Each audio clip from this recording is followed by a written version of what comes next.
बिस्मिल्लाहिर्रहमानिर्रहीम। अस्सलामुअलैकुम। सुबहानल्लाहि व बिहम्दिही सुबहानल्लाहिल अज़ीम। अल्लाह पाक हमें और आपको दुनिया आखिरत की भलाइयाँ नसीब फरमाए, आमीन। आज की रेसिपी है हमारी कोफ्तों की।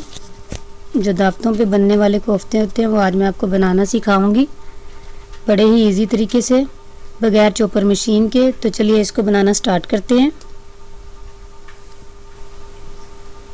ये मैंने हाफ़ केजी कीमा लिया है। इसको मैंने मशीन से 2-3 दफ़ा निकलवा लिया था। और ये मैंने मीडियम साइज़ का प्याज लिया जो मैंने ग्रेट कर दिया। और मेरे कीमे में पानी नहीं था बिल्कुल भी।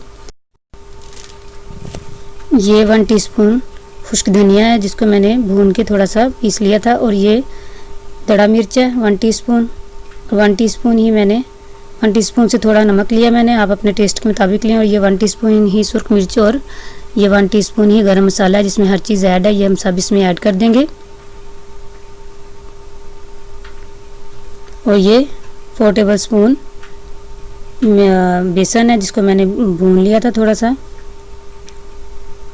ये आप देख सकते हैं। कीमे में आपके पानी नहीं होना चाहिए, नहीं तो जो कोफ्ता है वो टूट जाएगा। पानी आप ड्राई कर लें, या तो पहले गोश्त को मशीन में कीमा करने से पहले या फिर कीमा करने के बाद उसको किसी कपड़े में रख दें या किसी टोकरी में, तो जो पानी थोड़ा सा वो जो है उसमें से निकल जाए। तो ये थोड़ी सा धनिया था और 2-3 मिर्चें थी हरी, उनको भी मैंने पीस लिया, पीस कर इसमें ऐड कर दिया। तब हम सारी चीज़ों को मिक्स कर लेंगे। आप देख सकते हैं कि मैंने किसी भी चीज़ के लिए कोई भी चॉपर मशीन या कोई ऐसी मशीन जिसमें पेस्ट वगैरह बनता है मैंने नहीं यूज़ की। सब कुछ आपके सामने ही है। और ये मैंने खुद ही इसको सारा किया। और ये एक अंडा भी इसके अंदर जाएगा। तो जिनके पास चॉपर नहीं है, क्योंकि हर घर में चॉपर नहीं होती, तो वो ये ना सोचें कि हम नहीं बना सकते, तो आप बड़ा इजीली बना सकते हैं। आप जब ये देखें बिल्कुल चॉपर की तरह ही आपको लगेगा। मैं आपको टेक्सचर दिखा रही हूँ इसका, ये आप देख सकते हैं। अब इसमें 1 टीस्पून लहसुन का पेस्ट और 1 टीस्पून अदरक का पेस्ट भी इसमें जाएगा, वो भी हम अच्छे से मिक्स कर लेंगे। ये सारी चीज़ें मिक्स करके हम इसको रख देंगे साइड पर और आते हैं अपने मसाले की तरफ। तो हमने एक कढ़ाई ले ली, इसमें घी डालेंगे। 2 चम्मच मैंने घी के डाल दिए हैं। और ये 2 मीडियम साइज़ के प्याज थे जिनका मैंने पेस्ट बना लिया। और अब हम इसको 3 मिनट के लिए भूनेंगे ताकि इसका पानी खुश्क हो जाए, जिस पानी डाल के थोड़ा सा हमने इसको पेस्ट बनाया था। क्योंकि इसके मसाले में सारी ऐसी ही पिसी हुई चीज़ें जाएंगी, खड़े मसाले नहीं इसमें होंगे। तो इसमें हर चीज़ मैं पीस के ही पेस्ट बना कर ही डालूँगी। तो 3 मिनट हमें हो चुके हैं। अब इसमें जाएगा, आप देख सकते हैं कि घी इसने छोड़ दिया है। अब इसमें अदरक लहसुन का पेस्ट जाएगा 1 टीस्पून। और ये 3 टमाटर थे मीडियम साइज़ के, उनका भी मैंने पेस्ट बना लिया, ये भी इसमें डाल दिया। इसको भी ज़रा भून लेंगे। और ये हरी मिर्च थी 2-3, इनको भी मैंने पीस लिया, ये भी इसमें जाएंगी, आप देख सकते हैं। और ये कुछ मसाले हैं जो अब हमारे ग्रेवी में जाएंगे।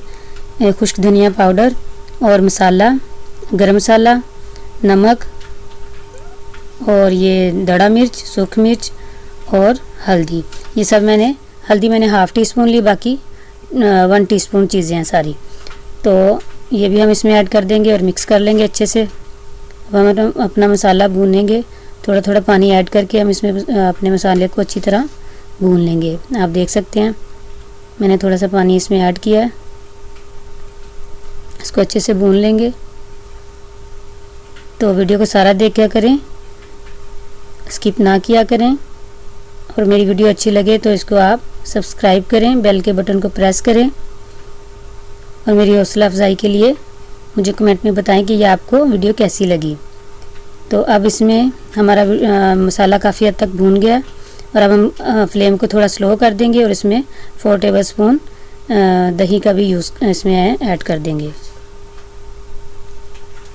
दही जब आप ऐड करें या दूध या दही कोई भी वाइट चीज़ ऐसी है तो फिर फ्लेम को हमने स्लो कर देना होता है।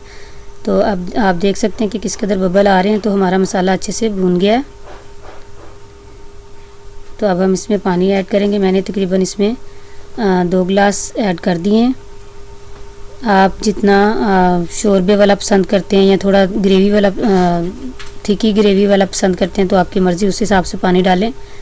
तो अब इसको मैंने ढाँप दिया है और अब हम अपने आते हैं कोफ्ते बनाने वाली साइड पे।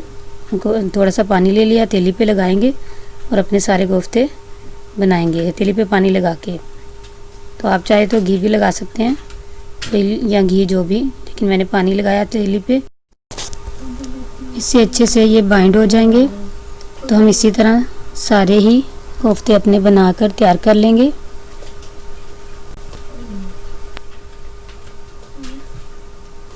सारे कोफ्ते हमने बना लिए हैं। तो अब हम अपने मसाले की तरफ चलते हैं। ढक्कन उठाएंगे तो देखें हमारा पानी जो है वो अच्छे से बॉईल हो चुका है, पक रहा है। तो अब हम इसको हिलाएंगे थोड़ा सा। हिलाने के बाद अब हम इसे एक एक करके अपने सारे कोफ्ते ऐड कर देंगे। हम कोफ्तों को फ्राई नहीं करेंगे, इसी तरह ऐड करेंगे तो ये बिल्कुल भी टूटेंगे नहीं और बिल्कुल नरम बनेंगे। आप देख सकते हैं आपके सामने। तो अगर हमने इसको 10 मिनट तक कोफ्तों को इसमें डालने के बाद हिलाना नहीं है चम्मच से। अगर हिलाने की ज़रूरत पड़े तो हम इस तरीके से बर्तन को पकड़ के घुमा के इनको हिला लेंगे। तो चम्मच बिल्कुल नहीं लगाना 10 मिनट तक। उसके बाद जब आपके पक जाए तो फिर आप इसको टच कर सकते हैं। ये देखें कि मैं हिला रही हूँ और कुछ भी नहीं। हमारे तकरीबन हमने 20 मिनट इसको पकाया। तो 10 मिनट तक आपने इसको हिलाना नहीं है। और अब हम इस पर धनिया गार्निश कर देंगे। धनिया और मिर्च हल्की सी डालकर हम इसको दम पे रख देंगे।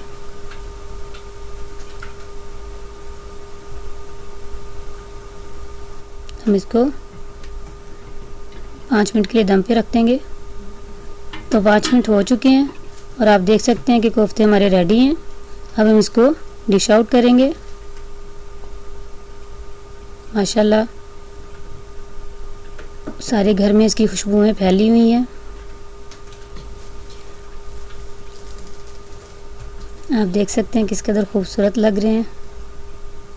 तो लीजिए कोफ्ते हमारे बनकर तैयार हैं। अब हम इसके ऊपर थोड़ा सा धनिया छिड़क देंगे गार्निश के लिए। तो आप मेरे तरीके से बनाएं और मुझे बताएं वीडियो में कि ये कैसे लगे। ये बहुत ही टेस्टी और नरम सॉफ्टी क्रीमी कोफ्ते बने हैं। तो इसी के साथ मैं इजाज़त चाहती हूँ। दुआओं में याद रखिएगा। अल्लाह हाफिज़।